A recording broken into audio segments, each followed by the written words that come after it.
Ration కార్డుల ఏరివేతకు సర్కార్ కొత్త పంథా ఎంచుకుంది. బోగస్ కార్డుల ఏరివేత బాధ్యత డీలర్లపైనే పెట్టింది. ప్రతి నెల అందించే రేషన్ కోటాలో 10% కోత విధించాలని నిర్ణయించింది ప్రభుత్వం.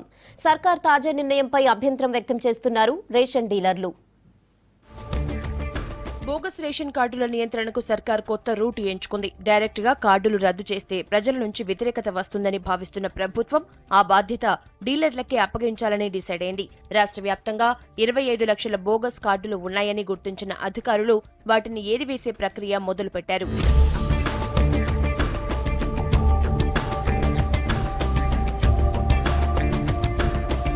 రాష్ట్ర వ్యాప్తంగా 90 లక్షలకు పైగా రేషన్ కార్డులు ఉన్నాయి. అయితే సమగ్ర సర్వే డేటా ప్రకారం 80 లక్షల కుటుంబాలే ఉన్నాయి. దీంతో ప్రభుత్వం బోగస్ కార్డుల్ని ఏరివేసేందుకు ఆధార్ కార్డులు లింకు చేసింది. దీంతో భారీగా బోగస్ కార్డులు బయటపడ్డాయి. దాదాపు 25 లక్షల బోగస్ కార్డులు ఉన్నట్లు అధికారులు చెబుతున్నారు.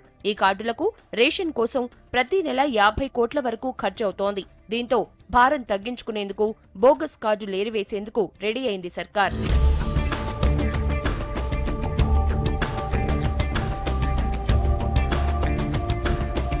రేషన్ కార్డులు తొలగింపుతో ప్రజల నుంచి ఇబ్బందులు వస్తుండటంతో సర్కారు ఇందుకు కొత్త పంథా ఎంచుకుంది.